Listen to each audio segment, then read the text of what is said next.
Ji Wezareta Parastina Sûriyeyê beyanateka sosret û ecêb hat dayîn îtiraf hat kirin temaşevanê hêja. Wezîrê Parastinê Sergey Shoigu destnîşan kir ku ertêş û askeriya Ûris yanî a Rûsyayê li Sûriyeyê di êrişan de zêdetirî 305 cureyên çekan yanî sîlehan ceribandine bikaranîne.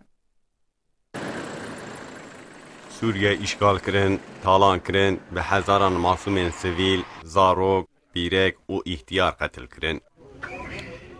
Ew xwe jî êtîm û sêwî û ew xwe jî însan seqetiştin.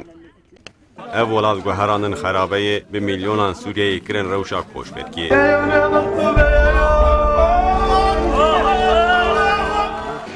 Malbatên Sûriyeyên ku di kampan de dijin, dibin şert û merjên dijwar de mücadeleyê didin.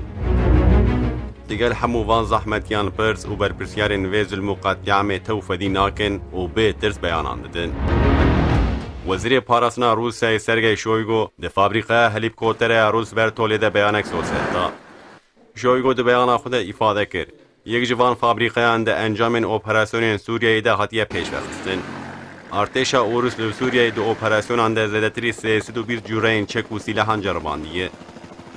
Shoigu her wiha îfade kir. Bi saya van êrişanbûnên xwediyê van çek û sîlehan